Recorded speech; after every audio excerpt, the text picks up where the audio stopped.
after the yatra, I went down to Los Angeles for my initiation ceremony there.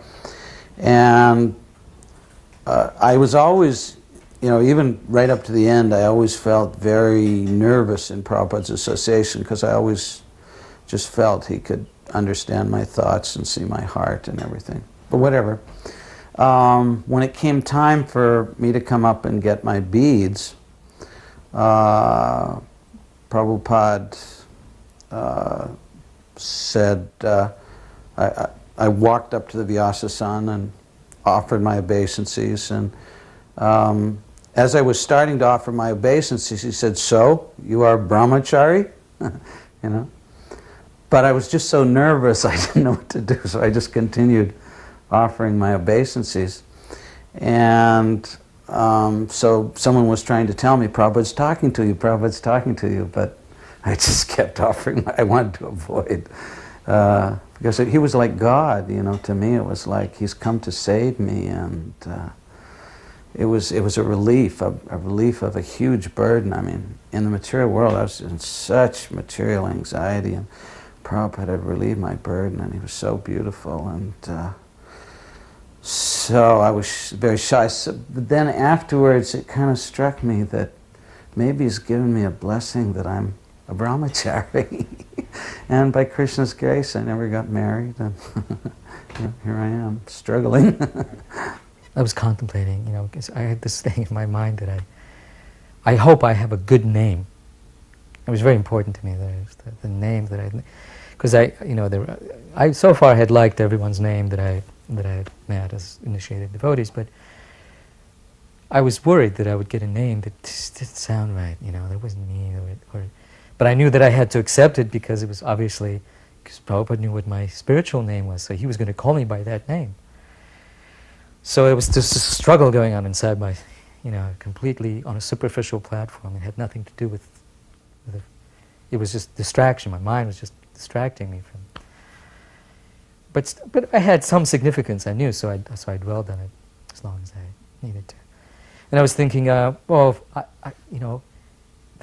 name, I was attracted to a particular name. I thought, well, maybe I'll get that name. This is a good name. I like the sound of that name. And the name was Madan Mohan. Madan Mohan. And I kept saying Madan Mohan. Boy, that's a good name. I hope I can get that name. Obviously, totally whimsical. So, a few days passed, the time for initiation came. In the meantime, I had gotten some ready-made beads, which I was... No, actually, these beads I had with me, and I had actually I had been using them because I had been in a temple for about 6 months in Montreal. So these were my beads, so I brought them with me to the yagya, to the initiation. And it was a beautiful scene, of course. I had never witnessed so much grandeur and so much effortless grace, all in such a small, in a small space, and there's such simple gestures. It was a wonderful experience. But so during this, when Prabhupada would take the beads from somebody, then chant on them, then return them. When it came my turn, I hand him my beads. So he takes my beads, and they're not overly small. They were like the same size that most other beads were. But they were, on the small side. So I hand him the beads, and he takes them, and he looks at them with disapproval. He says, "You couldn't have gotten bigger beads?" And at that moment I'm thinking, beads, and I'm like, all of a sudden, I'm already being, I'm demolished. I have no land to stand on. I'm just like this. I didn't know what to say, so I'm quiet. I don't know. I think I shrugged, and he took the bead. He chanted, and while he was chanting, I'm thinking, Madan Mohan, Madan Mohan. And that's, the mind is just going on. I mean, it was like on hold, waiting. Finally, he begins chanting. He hands me the beads, and before I take them, he says, "Is there already someone named Madan Mohan?"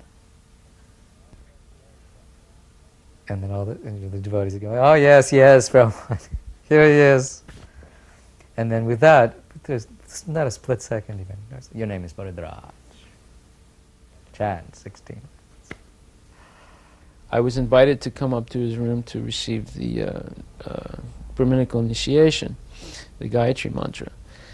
So I was really excited, and I walked into the room, and I gave my obeisances, and then Prabhupada motioned to me, he said, come closer. So I went close as I thought I should be, and then he said, come closer. So I sat right next to him, he made me sit right next to him. And then he gave me a piece of paper to look at with the Gayatri mantra on it. And then he said, come a little closer, and he began to repeat the words of the mantra, sort of, close to my ear. So I was very excited. We were alone in the room, and it was very intimate. So after that, I was going to leave the next morning. So he began to speak to me a little bit. He said, so you are leaving? And I said, yes, Prabhupada. And he said, so you are going by Calais? So I was wondering, why is he saying this? I mean, how does he even know about Calais? Calais is a port on the French coast, North Sea coast, and I was going from Dover to Boulogne. So I said, no, Prabhupada, not Calais. The hovercraft doesn't go from where I get from Dover to Calais. He said, you are sure? I said, yes, Prabhupada, you're wrong. Then I realized what I was saying. I was telling Prabhupada he's wrong, And I felt inside I shouldn't say that, So he just looked at me and smiled and said, that's all right. He said, so thank you very much. And then I gave my obeisances, and Om Agyanya Timirandasya. And then he said, thank you very much. You continue, pursuing the work in Paris. So I went. So when I got to Dover, I kept thinking in my mind, why did I say no to Prabhupada? I should just not have said anything, So when I get to Dover, there's an announcement, ladies and gentlemen, due to rough seas today, the hovercraft will not be going to Boulogne. So I heard that, I was like a little bit surprised. And I said, exceptionally, the hovercraft will be going to Calais today. So I said, oh no, I said, what a fool I am. Prabhupada asked me, are you sure? And I kept insisting, yes, I'm sure. So I remember that very vividly, We've been apprised of the rules and regulations. He didn't go through it. He just said, chant 16 rounds, and Krishna consciousness means happiness, which he had said many other times over the years. Krishna consciousness means happiness, which was a very, very strong thing. Prabhupada sometimes gave very nice, short instructions. We were in Nandagram looking at the paintings and the art, and it was beautiful. And he turns to me and says, art means full belly.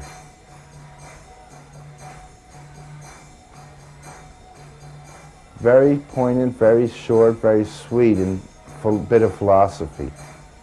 He said, if someone is hungry, they cannot think about making or looking at art. They're thinking about filling their bellies.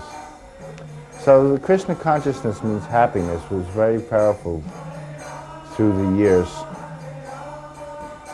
And he said it at the initiation.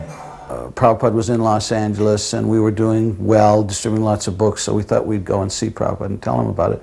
And all of us, I got this idea that we should memorize a verse in Sanskrit, because not many people were into Sanskrit at that time. I thought we should offer a prayer to him. So we came in to see Šrílu Prabhupáda about lunchtime, and we offered him this prayer, Tvam na sandarsito dushtaram nistitir satam kaling satvarhang harang pung sankarnadara ibarnabam, that we think that you're goodness is met by us by the will of Providence, just to accept you as the captain of the ship.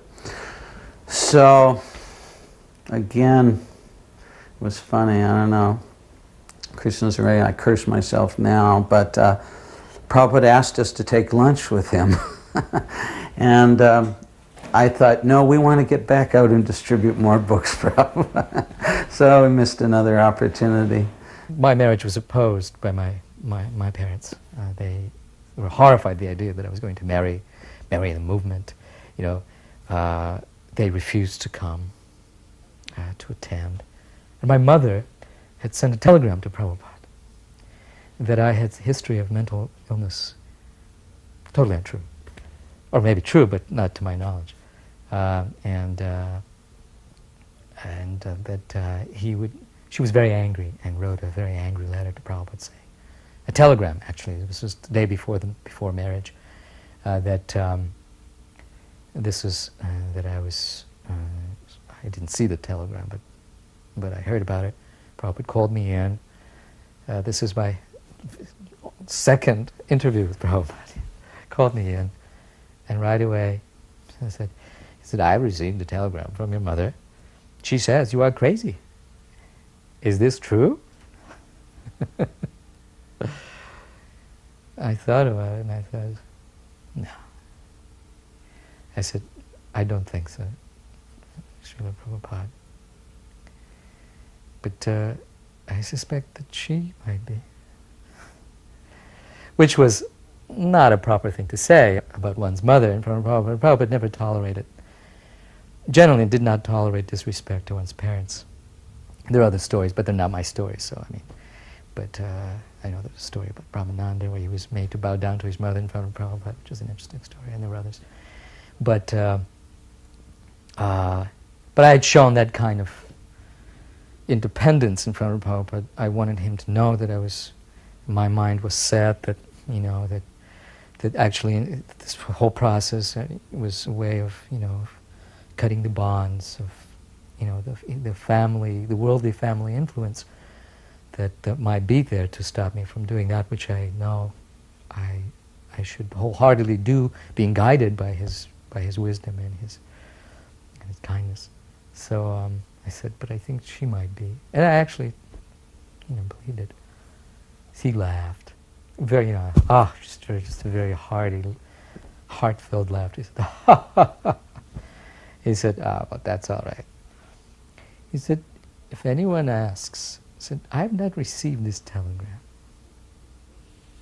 Before the press conference, Prabhupada was speaking to the devotees. There were about 30 people there, I think. Most of us were very young. There were a lot of young kids there, maybe 17, 18 years old. So I arrived after everything was in process, and when I walked in, I had the illusion that, I organized this thing, this is Prabhupada.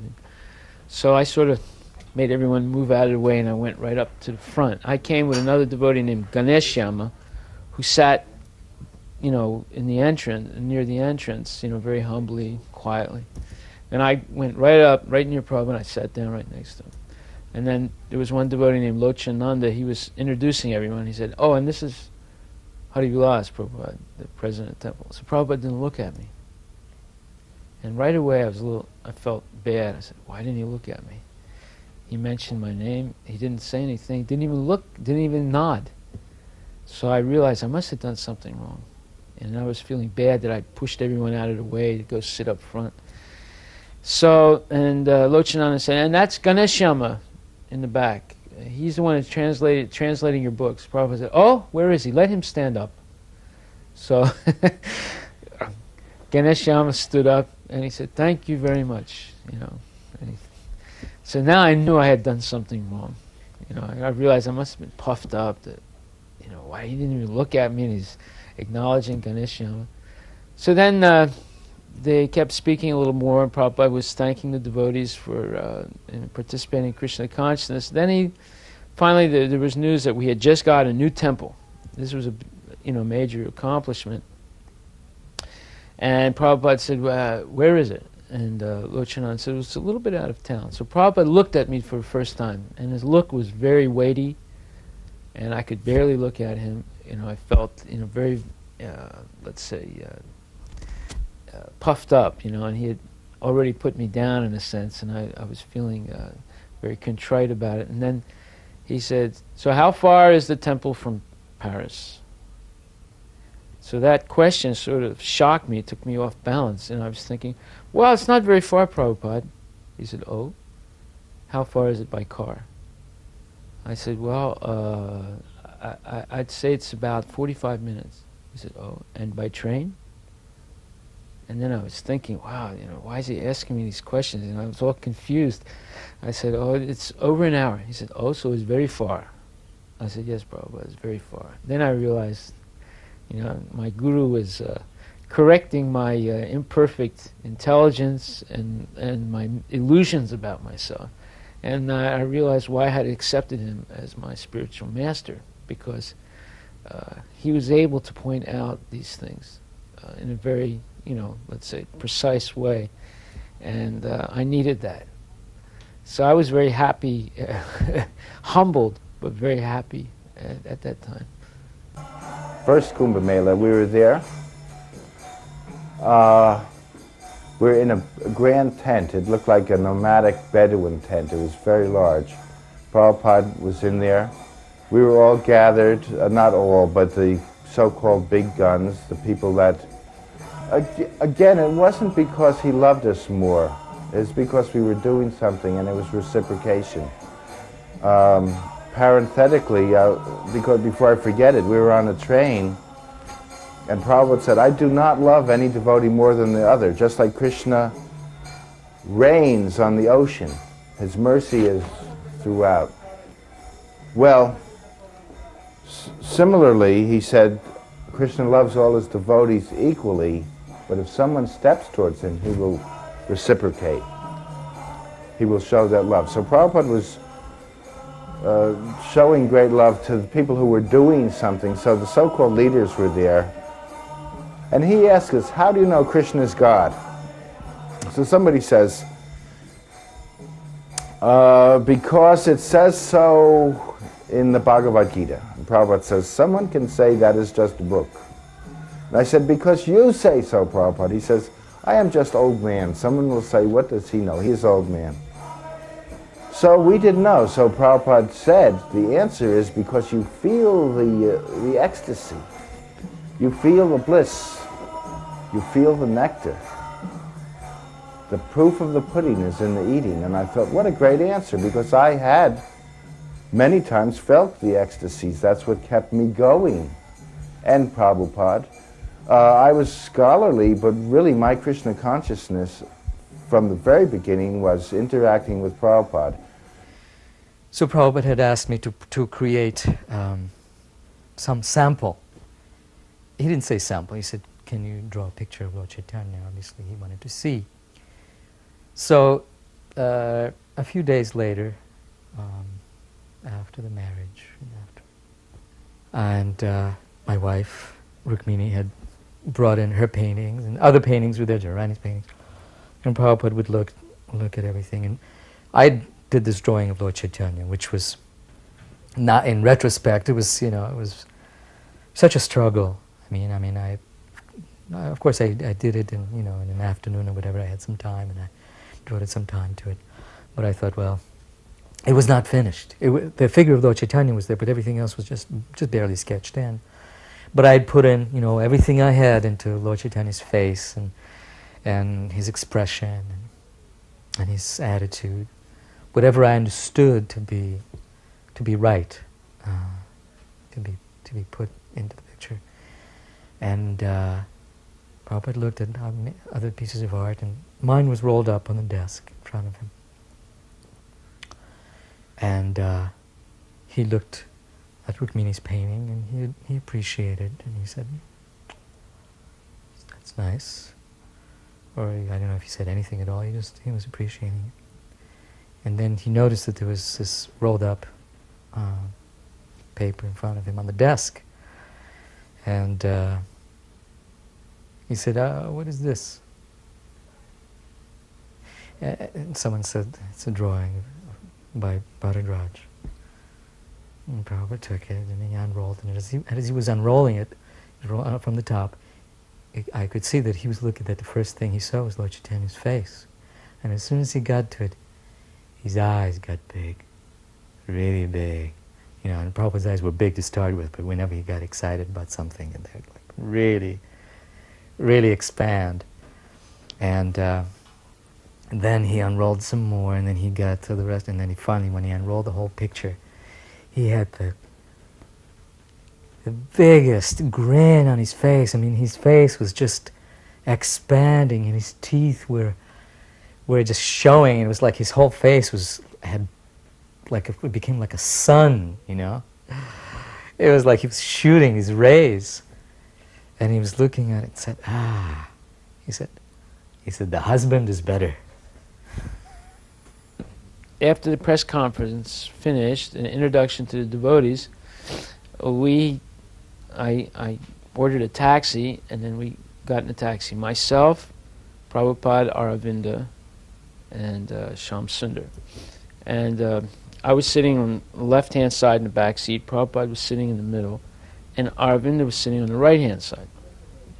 So we started driving through the center of Paris. We went to a major place or crossroads called Le Concorde, which is a very, very prestigious place in Paris. And there you can see the Champs-Élysées going up to the Arc de Triomphe,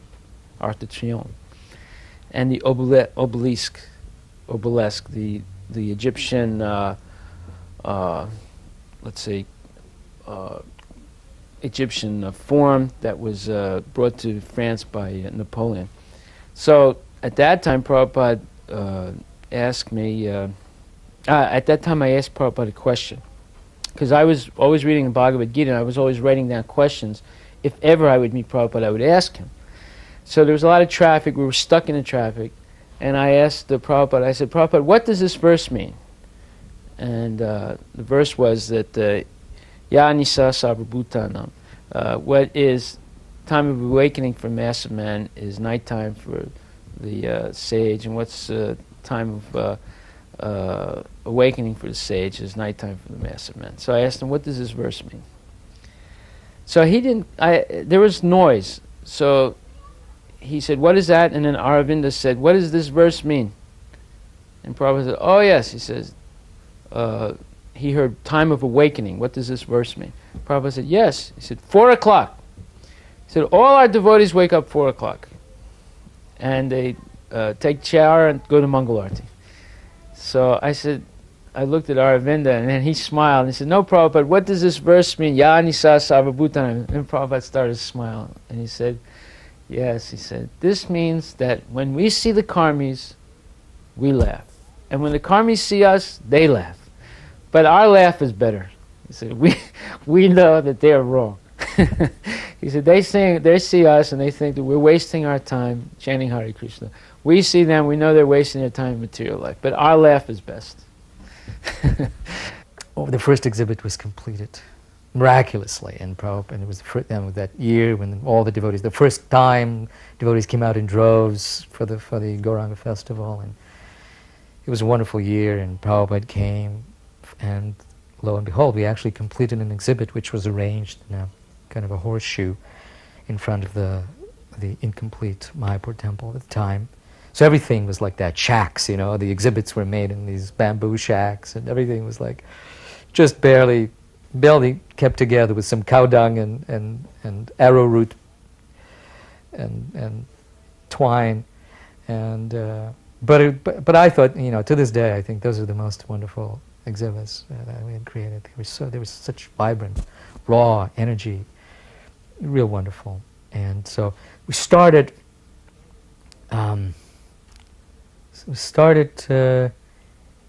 At one end. We actually started somehow. I wasn't there. I missed the beginning. I was, you know, preparing something and getting things ready, and the tour, Prabhupada's tour, had started. It was his first time of seeing the exhibit, and all these devotees were there. So I'm running, you know, to try to catch up. And so they started it backwards, started at the wrong end, and going backwards from the end to the beginning. The beginning exhibit was my work, And one of the end exhibits was Rukmini's work. Not the end exhibit, but one of the last ones. And after the first or last exhibit, Prabhupada moved on, and he came to the exhibit that Rukmini had done, which was wonderful. It showed it was an exhibit of Lord Chaitanya in fainting ecstasy in front of the Jagannath Murti, Jagannath, Subhadra, and Balaram. And Lord Chaitanya was like a stick in this transcendental, ecstatic condition. And Prabhupada looked at it, and you could tell he was drinking the nectar and that he was affected by it very much. And he said, "Who has made this?" And by that time I had caught up, with the procession, and I said, "Rukmini, my wife, has made this." Prabhupada said, "Very, very good." So then slowly moved on to the next thing, came around, and finally came to the last exhibit, which is my exhibit. And it was an exhibit of Prahlad, of Nrsingadev tearing Hiranyakashipu, and Prahlad standing there and offering him prayers. I think a picture of that exhibit actually made it into the songbook, one of the early publications. And Prabhupada looked at it and said, "Well, who has made this?" I said, "This is my work, Šrila Prabhupada." He said, "You still have some learning to do." He said, "This is not yet perfect. The wife is better, I think." So we're back in the tent in the Kumbh Mela, and so Prabhupada says, Krishna is God by the ecstasy. The proof of the pudding is in the eating. So many, many years later, I'm talking about 7 or 8 years later, we're in Philadelphia on a morning walk. Prabhupada says, he stops, everybody stops. How do we know Krishna is God? So I let a few people say this and that, and nobody knew.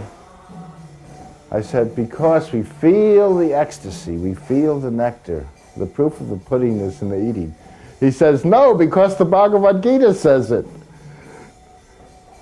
So I said, but Prabhupada, you said, and by that time he's down the way he's walking. So it was one of those seeming contradictions that didn't contradict because it's transcendental. At one stage, we literally had no manpower because Western devotees, somehow I never got sick in India, whereas everybody else, would go fat and come back skinny. I went skinny and came back fat. But in Bombay, there were very few devotees at Hare Krishna land. There was a lot of work to do, and Tamal Krishna, the GBC, was discussing with Prabhupada what to do. And I was just a brahmachari, an insignificant brahmachari. I was, doing a little preaching, going out on life membership. And so for some reason or another, Prabhupada called me into his room when Tamal was there and, asked me, Sridhar, what should we do? What can we do? These are the problems. He'd ask me. I was flabbergasted. I thought, well, I'll try to work harder, Prabhupada. I didn't know what to say. So it was bewildering. So when Prabhupada walked in, immediately he wanted to have darshan. It was just a Guru Garanga altar. We had a picture of the Panchatattva. So he walked into the temple, and I was very, a little tense. I didn't know what was going to happen, if he'd approve. It was so simple. And he looked, and he said, "Oh, my Guru Maharaj is here." And he gave his dandabats. So that that really impressed me, because here was Prabhupada. This is only 1970, but still such a great personality, and he's giving his dandabats to this very, let's say, humble altar. So that was wonderful. He said, "An artist worships Krishna by his intelligence." So that very, So just sitting and thinking of Krishna, intelligently making decisions how to portray Krishna. That is engaging one's intelligence in worship. And by doing so, then Krishna reveals himself. The communist thing is going on in Calcutta at the time. They were bombing in North Calcutta. There were some seats for life members, a rupee each. Some communists came and they say to me that this is distinction. Those seats are for a rupee, and some people might want to sit in those seats and they can't pay a rupee. I said, well, some people are life members and they want to sit in seats, so we're making that option. They were complaining, so I said, well, go sit in the seats. If there's distinction and you like the seats, go sit in the seats. But previous to that, they did, and they were satisfied with that. It kind of diffused it. But previous to that, they had sent up a chit, a piece of paper on the stage that said, quit or die, to Prabhupada, quit or die, which was their languages, like, quit India or die. Does this sound all right? Quit India or die. Prabhupada starts out with the Brahma Samhita prayers. They're so beautiful. It just soothed everybody. There were 2,000 people, and there were some hecklers there. And we were worried. There was like some anarchists and communists and, young kids, but they were like a large group of them. So when Prabhupada first began to speak, he was sitting on a wonderful throne, Vyasa-san, that was built for him. And very impressive. So people were heckling. They're saying, on the floor, on the floor, on the floor. So Prabhupada asked the translator, Jyotirmaya, he said, what are they saying? And she said, Prabhupada, they're saying you should sit on the floor. So there was a moment of silence. And then Prabhupada looked at, especially the hecklers, that they're part of the audience. And he said, if someone is qualified, they can sit on this seat. This seat does not belong to me. It is the seat of Vyas. Whoever is qualified can sit here. Whoever is qualified in speaking the Bhagavad philosophy can sit here. He said, but if you can hear me better, I will sit on the floor. Now something happened. When he said that, and it was translated, it was like the weight of that statement was enough to stop them. After that, they remained quiet and respectfully listened to Prabhupada. It's just the way he said it. If you can hear me better, he said, I will sit on the floor. I know in India, I had an opportunity to see how he really expected a lot from them, from Indians, and he encouraged them a lot, and it was almost, because the type of Indians that he attracted were always very, very high-class people. I mean, big industrialists, and not only big industrialists with money, but people who had principle, people who were, if not Vaishnavas, a mixture, like Dr. Patel, for example. That was the most amazing friendship or association or whatever you want to call it. And I saw so many occasions where Prabhupada was very, very intimate with Dr. Patel, almost like a friend. He let him get away with virtual murder in terms of Dr. Patel's attitude and challenging Prabhupada and joking with Prabhupada.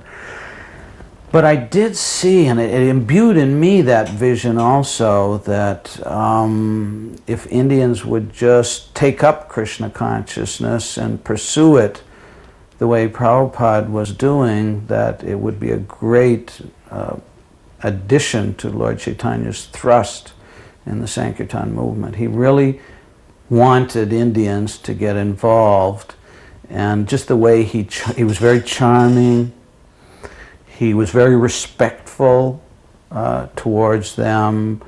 At the same time, he wouldn't let them speak nonsense, but it was almost like so much respect and love involved that they appreciated being chastised by Prabhupada, and he often said, I can do, you cannot. Prabhupada starts out with the Brahma Samhita prayers. They're so beautiful. It just soothed everybody. Pishima comes up on the stage, and she had a following of mostly ladies from Bengal, and they were all, since she was at the front of the stage, or they were going up, we just finished the Brahma Samhita prayers, ready to start the program, and we hear all this noise. And they're talking and da-da-da, and then some men get up and say, shut up, and they're making more noise than the original noisemakers. So Prabhupada calls me over and said, what's going on? I said, Pishima is trying to get your attention. See, it's an off-the-wall thing. He looks at me, like we've got a program to do here, so what is going on? I said, some disciples and well-wishers of Pishima are there, and so they're making noise. He says, get them to stop. So I went there, and as nice as I could, I said, we've got to stop, and it subsided in about 3 or 4 or 5 minutes. So I went to Prabhupada, I said, okay. He said, I used to beat her up and I still shall. This Prabhupada was talking about qualifications, a man's qualifications, and how hard it is to judge, and that it is almost a gift to judge another man's qualities. It isn't a matter of just comparing one man to another, or going by some standard of socioeconomic worth. And he said my grandmother was expert at this. He said she was a simple woman, not educated, and but everyone respected her opinions. He said, I'm trying to remember whether it was his sister, I think it might have been his sister, who, there were a number of boys who were applying for the honor of her hand. But it had to go through the grandmother. She was the one who decided who was worthy and who was not worthy.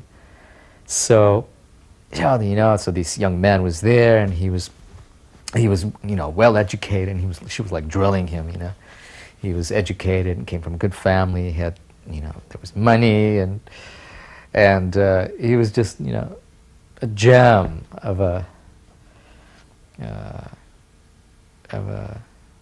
person, upstanding, and so on. And then she said, can you ride a bicycle? He said, oh no, I never learned. And he was a young man in his, I guess, early 20s. She said, so she didn't say anything. There was one of the questions she asked him. And afterwards, so they came and said, well, what do you think? She said, he's worthless. And everyone was in shock, She said, he has no drive. He said, any boy, any young boy has an opportunity to learn to ride a bicycle, he will get on, even if it's not his own, some friends, he will get on and try to learn. Who has any kind of drive? He said, he has no drive, he's worthless. So that night, about 12 o'clock, we're waiting outside the Olympia Theater to get a taxi, because we were so poor, we didn't have a car, we didn't have anything. We had just barely gotten into that house.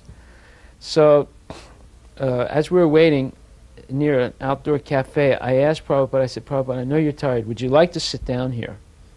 So he just looked at the chair and he looked at the place and said, what is this place? I said, Prabhupada, this is an outdoor cafe. Cafe? They are drinking and smoking here? I said, yes, Prabhupada. He said, Guru cannot sit in such a place. So I felt, wow, I said, this is amazing. Every time I talk to Prabhupada, he instructs me about Krishna consciousness. Like, it was very, very, wonderful. So I said, okay, Prabhupada, I'm sorry. I thought maybe you were tired. He says, that's all right. I said, Guru cannot sit in such a place. So the taxi came, we went back. So on the way back, I asked Shyam Sundar, I said, it's 12 o'clock, 1 o'clock. Should we get up in time for Mangal Arati? He said, well, devotees should sleep 6 hours. So you just sleep 6 hours, you can get up. I said, is that all right? He said, yes, that's okay. So with that understanding, we took rest. So at 4:35 in the morning, someone is, like pounding my arms. Get up, you nonsense, get up! And I woke up, it's like from a bad dream. I said, what's the matter? He said, you're nonsense, Prabhupada is so angry. I said, why? What happened? He said, because there's no Mangal Arati, the devotees aren't up. I said, oh my God. I was really like confused, So I ran downstairs, and some devotees had just started, doing a kirtan, and everyone was looking at me with dirty looks, and why did you let this happen? I tried to explain, but then I just kept quiet, I didn't say anything. And then someone grabbed me and said, come on, hurry up. I said, what's the matter? I said, we just started Mangal Arati. Prabhupada wants you to come on a morning walk. So I went outside, and there was Prabhupada waiting, and we started walking. So that was wonderful. All of a sudden, we're in the fresh air. It's about 5:30, 6 o'clock in the morning. It's a very nice spring day. And at that time, Prabhupada started speaking, and he said, Sham Sundar, why are the Grihastas in Maya? He said, why are all the Grihastas in Maya? So Sham Sundar, he didn't say anything. And then Prabhupada stopped, and he looked at us, and he smiled. He said, because that is their position. He did describe sometimes what it was like to be on the coming here to the United States, that it wasn't all easy for him. And not only was he sick and he had to cook for himself and he felt out of place, but that even after he got here, at first he had some doubts. And the way he would counteract the doubts is to go to the shipping line and find out the times when the ships would return to India. And the customs man said, Swamiji, you have been coming here for a year and looking at the times, but when are you going? And he would say that. Then he said, when I first came to America, my plan was just to make sannyasis. And he looked at us. We were all quiet. And then he said, but that is not possible. Then I was thinking, let them get married. Husband gives wife one child. Wife goes to Vrindavan, husband takes sannyas. Then he looked at us and he said, but that's not possible. I said, that's all right, you can chant Hare Krishna. So we were all like in a state of shock. So then we kept walking, and then Prabhupada said, he stopped and he looked at the house. He said, this house is first class. And he looked at the fence, and he said, in India, only the best gentlemen have a house like this, with this, no, it wasn't a fence, it was a iron fence, nicely painted and everything. And he said, and look inside the garden, it's perfect. And look at the house, it's perfect. So he said, it's too perfect. So, I was shocked when he said that. He says, too perfect, because the gentleman in this house cannot leave the situation. When he dies, he will take birth again. And he'll take birth as a dog or a bug to continue his attachment. Then he said, Griha Chetra Satapta, Griha Chetra Satapta Vitar, Janasi Mohayam Ahamameti. He said, it's too nice, and he will continue his attachment. He said, this is the flaw of material life. So, we went on, many things were discussed, and, here I'm living with a head full of ideas and charged with a dozen of projects, and I just arrived, I'm totally overwhelmed. I walked out, and, the first person I saw is like almost the first person I knew from America that I had hadn't seen for a long time, and was Devananda, who was at that time already initiated as a sannyasi, Devananda Swami. And, how are you? And we were like, hugging each other and obeisances and trying to catch. It was like I was there standing on the steps for about, I don't know, a minute maybe. He just started to talk. And all of a sudden, Satsrupa, who was Prabhupada's personal attendant at the time, comes running out. And he's like, coming towards me with this sense of alarm. He says, Bharadwaj, please come to Prabhupada wants to, there's something he needs to tell you. Please come back. Some say, Devananda, excuse me, I have to go, Prabhupada's calling me. We'll talk later. And I was, literally, maybe a minute and a half I was there. And I'm running back into Prabhupada's quarters. And, which were at the end of this long walkway. And, I'm running in, and, I come into the room, I pay my obeisances. And I look up, and Prabhupada is looking at me very sternly. And he says, so, we have discussed so many things. You have so many things to do. I don't think you have any time to stand around and talk. Prabhupada wanted Indians to get involved in every aspect. He didn't just see them as people who could give money, although a lot of the gentlemen that he was dealing with were businessmen, but a lot of sadhus came to him also, a lot of very religious people. And Prabhupada himself was, before he took up the life of a sadhu, he was an aristocratic gentleman, and he moved in that circle.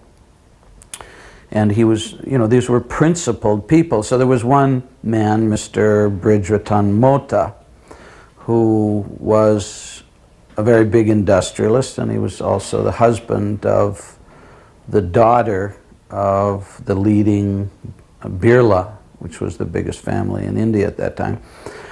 So this man would regularly come and sit with Prabhupada and listen to him, and he would chant a little bit of japa, and he would give Prabhupada advice on, and Prabhupada would listen very carefully to his advice because he was a good businessman.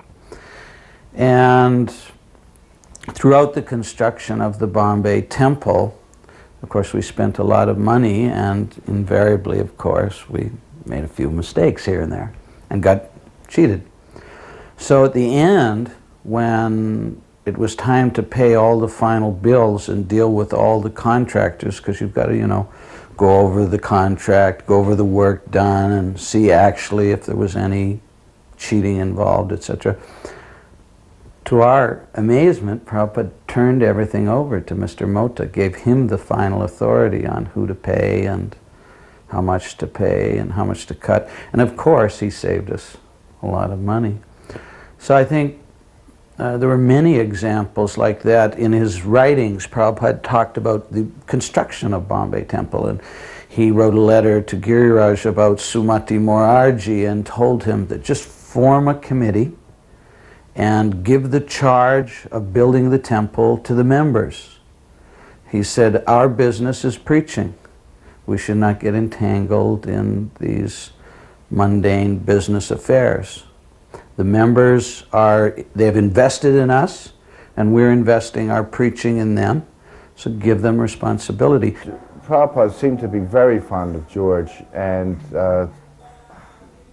philosophically interested in John. They had many philosophical exchanges. George is a very down-to-earth person, still now. We were just together about a month and a half ago, and it's like any friend of yours, very, again like Prabhupada, not self-conscious, open. And Prabhupada was able to surmise that, so they had a very friendly and respectful, but it was very friendly. George also was friendly and respectful to Prabhupada. And they were talking about addiction. As someone may be addicted to drugs, that we are addicted to Krishna. Now it was interesting at the time, John and Yoko were totally or somewhat addicted to heroin when we were living there too. We didn't know that until, I didn't know that till later, but it was interesting that Prabhupada, again, reading minds. Now sometimes, if you're just speaking eternal truth, it will cover a situation. But Prabhupada seemed to be able to read minds. Now after that, basically it was about growing a taste, a love for the chant and for the philosophy. It was quite nice the way he was doing it. It wasn't judging or asking too much about them. He was talking about as if an artist, when they get in what's called in the zone, where it's meditation, it's actually it's a trance state when things disappear and you become involved so much in what you're doing that everything else disappears, and that's what Krishna consciousness, that taste, the chanting. So that's what he was preaching. Said Aravinda was his disciples were so enamored of his greatness that they were like fog. They didn't know what to do. He said when he passed away, when he died, they didn't know what to do with him. They thought he was in samadhi, and so they left him to sit there. He said, until he began to smell.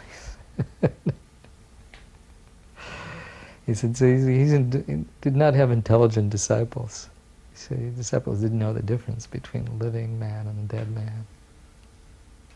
He said, what is the use of a disciple like that?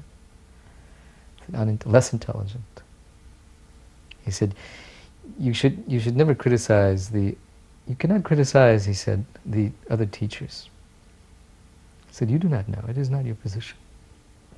He said, but it's okay for you to criticize their disciples. You can tell them they're less intelligent. Then we used to go out on morning walks in the vicinity. This was still in the suburbs of Paris. And one morning we were walking. I came down with a blood infection from, I must have cut my foot. I didn't take care of it, and I had like a red streak up my leg. It was a sign of serious blood infection. So Prabhupada said, and he noticed that I was a little cold. You know, it was a little chilly in the morning. I only had a thin kirtan. So Prabhupada was asking me, how is your health? And I said, well, it's okay, Prabhupada. He saw I was limping. And he said, are you cold? And I said, well, not really. He said, if you want, he said, I will give you some clothing. So that was, very considerate of him, that he was, so concerned about myself, my health, and other devotees too. And then I came down with such a serious infection I had to go into the hospital. But right before I went to the hospital, we had a big program in the School of Architecture. And during that program, Prabhupada gave a speech. He gave a talk about Varnashram Dharma and how people who didn't follow it were less than dogs, or like dog-like. So when the question and answer period came, one gentleman stood up and he said, yes, Swami, I want to ask you a question. With a French accent. He said, what is wrong with being a dog? So Prabhupada said, if you think it is good, then I give you my blessing. You can take birth as a dog in your next life. So, when he said that, all the devotees gasped for breath, because they realized here's the pure devotees giving this guy his benediction to become a dog in his next life. So that was quite an event. He asked me if I could arrange a meeting with the ambassador to the United States, because I had already met him with some devotees. And he was leaving Delhi in 2 days, so he wanted to see if I could do it in a day, or do it before he left, and I was able to arrange it the next day. And so we went there and we took some devotees,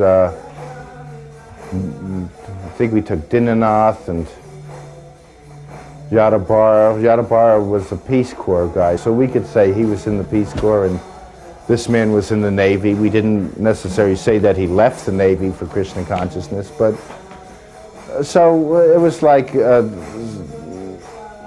sort of like trotting the people up to the showcase. But by this time we were friendly with him. He had already put me together with the Food for Peace people, and I was able to get many tons of food mixtures that we could distribute. Unfortunately, nobody in India liked it because it was wheat-soy blend mixed with sugar, and even the cows didn't like it, but that's a little bit of humor. But they gave us many tons, and he liked me.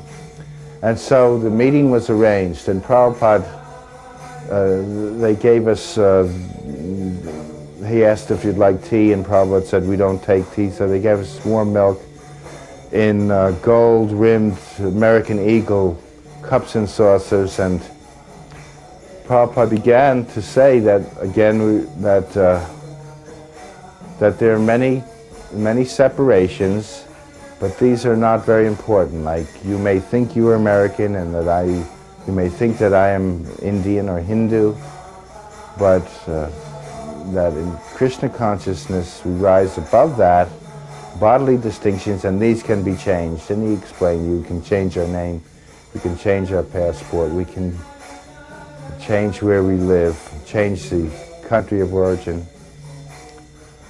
So these things are temporary, and we should not think of each other as that because it only separates. So he says, just as I don't call you Mr. Striped Suit, Kenneth Keating had a gray and white striped suit, and you don't call me Mr. Orange Robe. We know each other for something greater than that, and we don't let Mr. Striped Suit and Mr. Orange Robe not be friendly towards one another. And then he said, just like I don't drink this milk with my elbow, and he was demonstrating that, and we all laughed uproariously. As it was, Kenneth Keating was so enthralled that he kept so many other ambassadors. They were doing a photo shoot on the front lawn, the front steps of the American Embassy, and the secretary kept on coming in and saying, Mr. Ambassador, the Swiss ambassador requests that you take a photo now. And he said, yeah, but then they were across from each other, he was looking. Then they would raise the ante. The Russian ambassador is being impatient. So finally, Kenneth Keating said that we have to bring this meeting from the sublime to the mundane. I have to go. And Prabhupada immediately said, I have to bring this meeting from the sublime to the mundane too. I want to meet your president, who was Nixon at the time. And so Kenneth Keating said that actually he had gotten that request before, and that Mr. Nixon really was not that interested in meeting anybody from India, but he would try. Muralidhar was in that same predicament, in that enigma. What do I know about Krishna? How do I paint Krishna? This struggle, the eternal thing, and what's my qualification, and how is it possible, and what is, how can I look at what I'm doing as a divine representation, and if I can't, what would it be to somebody else? And so he asked, sitting with Prabhupada in the room, and it was one of those rare times. I think it was in San Francisco, actually. And Muralidhar was just starting to, he was a newcomer and was just starting to paint. Same thing, Prabhupada charged him with, with work. And so he wanted to know, so he was sitting around, and Prabhupada looked, and there were many different pictures of Krishna, and posters and calendar pictures and little things in Prabhupada's desk. And so Muralidhar was bewildered. He said, well, which one of and they were different. So he asked Prabhupada, he said, well, you have so many pictures of Krishna here, but they're all different. So which one is most like? Can you direct me? Can you tell me which one of these is most like Krishna? And he said, and Prabhupada looked at him as though he was totally crazy. said, I've never received such a clear message from anyone that I'm out of my head. Prabhupada looked at him and he said, they're all Krishna. They're all Krishna. Each one of these is exactly like Krishna. Prabhupada, I think that our temple can be maintained by doing a little business. So immediately he said, you should not do. And I said, why not? He said, because your business is preaching, you are brahmachari.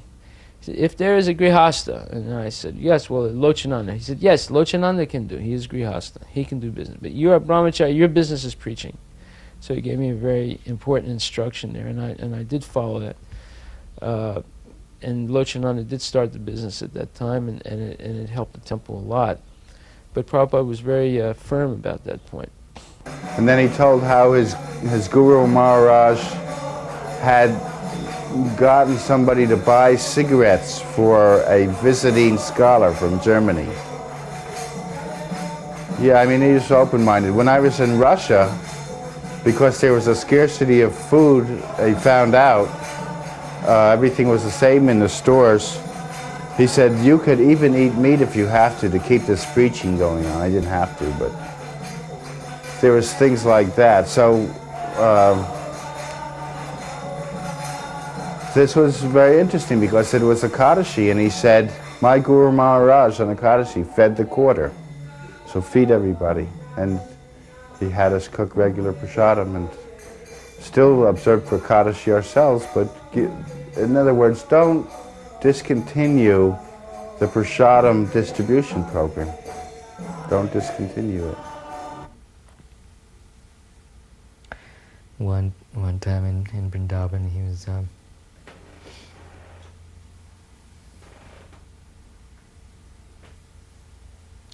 he was recovering after a long illness. Apparently, began to take his morning walks again, and the devotees were overjoyed to, turned out in great numbers to walk with him. And then Prabhupada was feeling very inspired. These walks, but he would come back from his morning walk. He was practically exhausted. He'd be laying there for the rest of the day. But on the morning walk, he was energetic. He would talk and be very animated and argue it, be very strong. And so I remember one morning he said, how is this? He said, I can walk, and when I'm walking, I have the strength. And here we are talking and walking, and I'm feeling strong. But when I get back, not. He was just thinking out loud. He said, I have no strength. I cannot move almost. So, what is that? And as the other devotees became really thoughtful with him, so, what is that? How is that? And Brahmananda said, it's transcendental. Šrílu Prabhupádu. And Prabhupada looked at him for a moment and said, yes.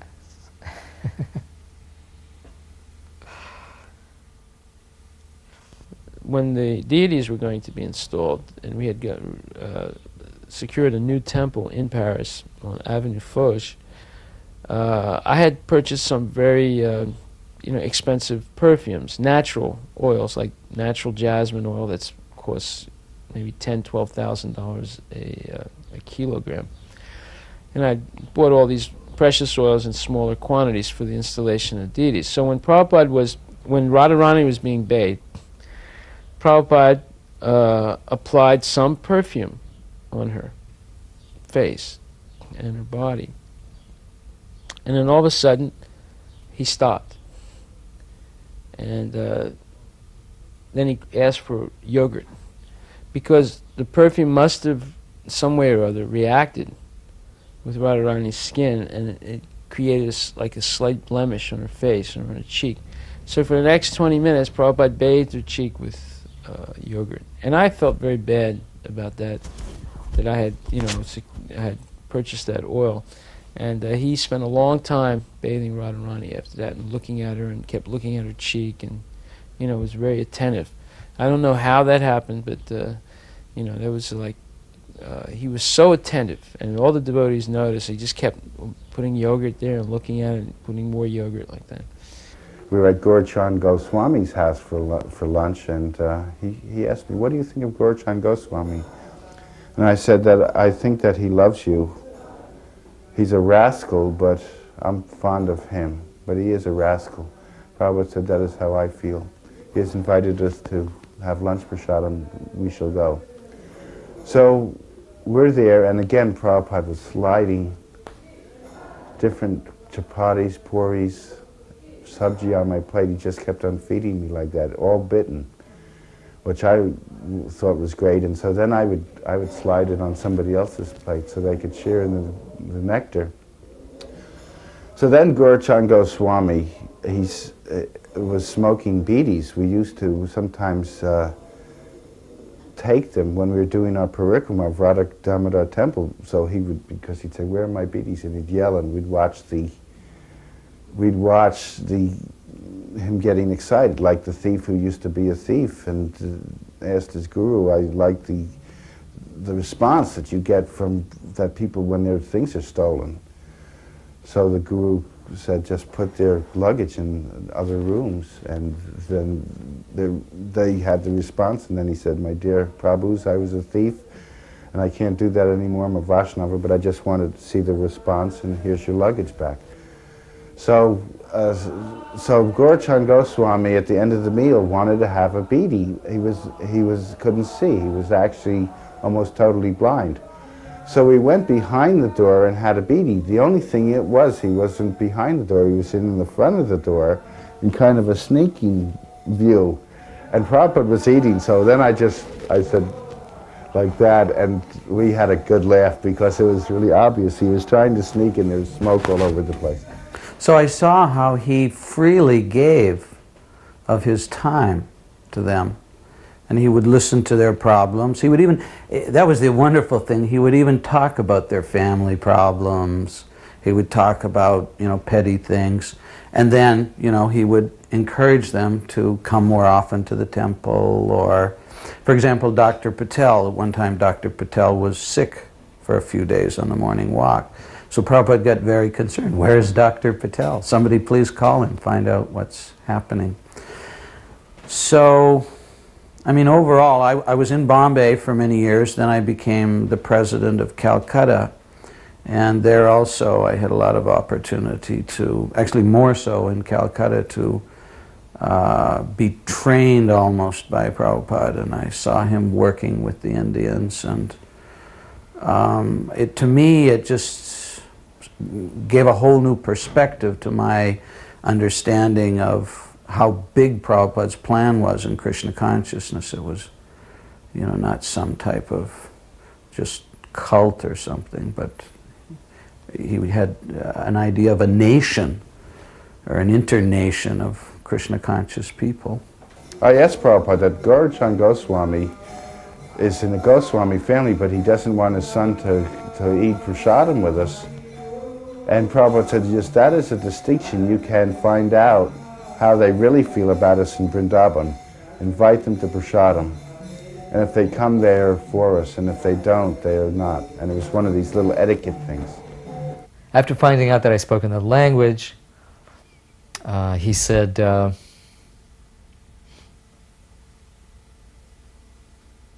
he talked about the creative service, the artistic services, and he said, so this is, this you can do, no matter what language you speak. These images, just to paint Krishna. He said it. This speaks to anyone, anywhere in the world. It brings Krishna directly into their heart and into their mind. He says, this is not unimportant. This is great service. You should be convinced of this. So, the artists were beginning to feel more easy about, the pressure that was on them to stop painting and go out and distribute books, because there was that anxiety, but not being good enough, these people, they can only just sit there and paint, second-rate citizens. But Prabhupada said, no, he said, this is actually very important. So sometimes you can think of it as an even more important service, because it is not restricted. You have to translate into so many languages, and maybe a good translation, maybe not, but this, he said, this is direct preaching, he said. The dancers wanted to go be accepted more, and the book distributors were recognized, and the dancers and thespians were just like there. And so they asked me what to do, so I said, well, let's have a command performance for Šrílu Prabhupádu as he comes into the LA compound. So they came in, and they had costumes, and they did it on the lawn, some Bharatanatyam type dancing and stuff. And then Prabhupada saw me, and he called me over to the car, and I said, the dancers and theater people would like to do a command performance for you. When would you like it? He said, tomorrow. So they did it in the temple. And as it was, I think Prajapati played Baladev, and somebody else smaller played the Pralamba demon, and Prajapati they were falling before he even had a chance to dispatch him. And they were clawing a cloth on the edge of the temple, and I looked over at Prabhupada, and he was laughing. So the next morning, we're in the BBT warehouse, and Rameshwara's talking away about, well, these are the books, and these are the books. And this is one of the times Prabhupada was reading minds, I guess, because he said, where's Prajapati from that performance? And of course he wasn't on the walk, he wasn't a big gun, so somebody ran to get him. So when Prajapati came, Prabhupada said, let us distribute these Krishna conscious arts in every town and village, just like the books. And so they were able to go to India, and it was an affirmation for something else, that if your inclination was not to stand in a Kmart, maybe you still could be valuable. There was a devotee, whose name at that time was Patitudharan, tall and lanky and very individual, much of an individual. He danced in his own way, he talked in his own way, he in short, he was unconventional in many ways. So he obviously didn't fit into that narrow category of, book distributor. So he, obviously going on in his own mind with some dilemma. So he said, after a nice big kirtan in temple, Prabhupada gave a lecture, and then all of a sudden he said, are there any questions? So he comes out of the blue, he said, Šrílu Prabhupádu, we're all here, he said, I'm paraphrasing, he said, we're all here eager to hear what will please you. We want to do what is most pleasing to you.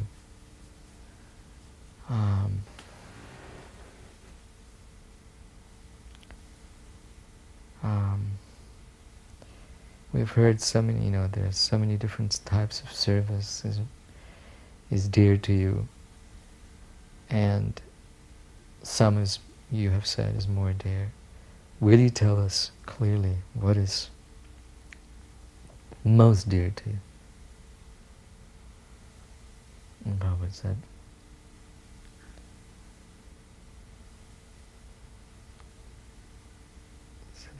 just chant Hare Krishna and become simply wonderful. Eat simply wonderfuls and become simply wonderful. That is all. Hare Krishna.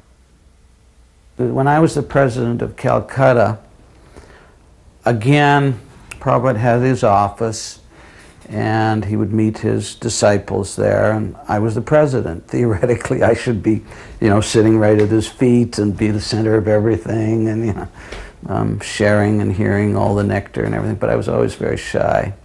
And I thought, let me go out and make more members. Prabhupada's here, I should make an extra effort to. But what I did get a chance to see by being kind of in the background or on the outside was that Prabhupada also had all his senior men coming there, and he had his Mayapur Vrindavan fund, money that he would give out.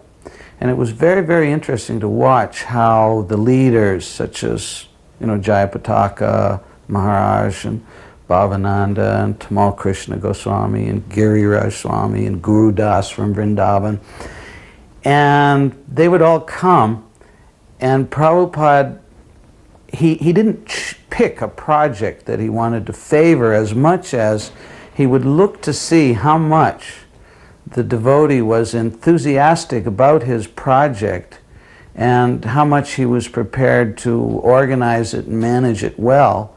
And on that basis, he would allot funds.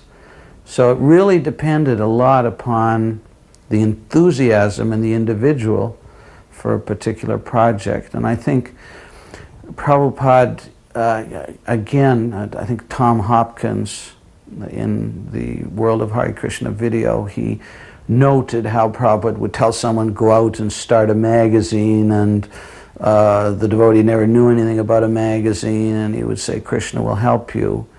I kind of saw that also, that he really just would look for enthusiasm, look for a spirit of depending on Krishna, and he would reciprocate and respond to that.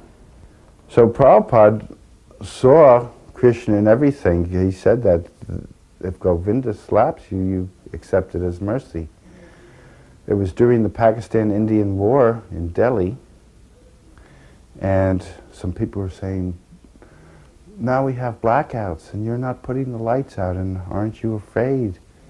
And Prabhupada said, we're not controlling, you cannot even control your toothache, your stomach ache. They said, but what if the bomb should come? And Prabhupada says, if the bomb comes, I will see it as Krishna. And he looked up like that. Then another time, we were in a car coming from the airport to the temple, and I told Prabhupada that we were thinking about renting a store and calling it the Krishna shop. Prabhupada said, no. He said, call it Hare Krishna shop. He said, let them say Hare Krishna once in their life. And then he told the story of a Puranic story of a man who was charged by a boar, a wild boar. And he screamed, Haram, Haram, which means untouchable, dirty thing. And at that point he died. The boar, injured him, and he died. And Prabhupada said he went back to Godhead because he said, Haram. Now Haram means untouchable in Urdu, or whatever language was spoken at that time. But because it approximates the name of God, because he said that, he went back to Godhead. So Prabhupada said, this is how powerful the holy name is. Therefore call it Hare Krishna Sat. Let him at least walk by and see the name of Krishna and say it. So it was very, I was very, pleased to hear that. And when we did open something up, we call it Hare Krishna Sat. But most of the time people did not tell Prabhupada the full story. And one other thing, since I'm thinking of it, when they did, Prabhupada always wanted to rectify it right away. He didn't want to let it fester. For instance, the people from Hawaii who weren't initiated at the time, Siddha Swarupananda's folks, came to New York, and I had already hosted them in London, and they wanted to buy some books, over $300 worth. So I said, sure, I sold them. So the next day, someone told on me to Prabhupada that he had sold those books to the people in Hawaii. So Prabhupada, like many times before, got all the parties together.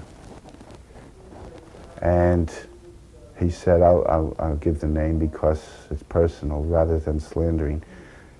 He said, he looks at me and says, Bhavananda says that you have sold over $300 worth of books to the people in Hawaii. And then he says, they are reading my books? And he does a mock thing like that. And they are chanting the holy name? And Bhavananda wanted to crawl under the cushion. So what I liked about Prabhupada is, rather than backbiting and this kind of thing, he'd get all the parties together, bring it out in the open. This was done all the time. People would get read. Oh, such and such says that you're da-da-da. So I like that very much. And this was in the last few days of his life, actually. Unknown to me, of course. I kept thinking that Prabhupada was going to blow us away by just all of a sudden, one day, just saying, okay, it's, okay, enough of that, I'm back to full life. So he, that particular morning, I started. Oh, it was he had stopped my harmonium playing the day before, so I was shy. I didn't know whether I should play it again, because I didn't know why he had stopped me. Just thought maybe that the sound itself was somehow annoying, irritating. So then I would just chant without harmonium. But then on that particular morning, I ventured one more time to try to play the harmonium. But this time I played a tune that I hadn't played, that I hadn't heard for a long time. I hadn't played for a long time, but it was one of the first sort of unusual tunes that Prabhupada had recorded. It was recorded a long time ago, somewhere either in Boston or New York or someplace, and it was this Hare Krishna, Hare Krishna, Krishna Krishna, Hare Hare. Very unusual and soulful, and it's not, can't place it in any particular cult. It was just spontaneous, something that was just Prabhupada's own unusual sound, where it was coming from his heart somewhere. And so that morning I began by playing that tune. I don't recall Prabhupada stirring at all. I mean, there were days when he was just completely motionless. Couldn't even tell that he was awake or asleep or what. Just motionless. And he had been fasting for months now, months. I mean, just living on little water and pomegranate juice, occasional something, but really fasting. And but yet every day he would set aside some time for dictation. Even if he couldn't sit up, they would hold the microphone, to his mouth, and Prabhupada would continue dictating the translations and purports of Srimad Bhagavatam. Kept on going. But that morning, he was motionless. It was early morning hours,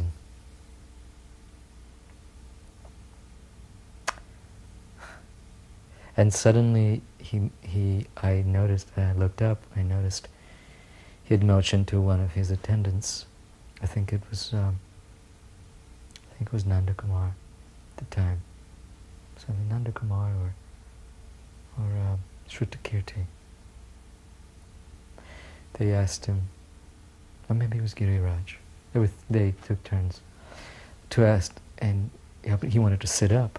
He sat up, and as I was chanting it, he began clapping his hands like this. It was like it was slow motion, but it was very definite, right on beat, and he would nod his head in approval. It was such a reward, such a wonderful thing, and that he, hearing that, it was like, it's hard to say, it was like I don't know, it was the best reward I could have asked for. So that tune, has a very, very special weight, for me. Samsara davananda niraloka pranaya karuna ghana ghanatyam sapta sakalana gunarnava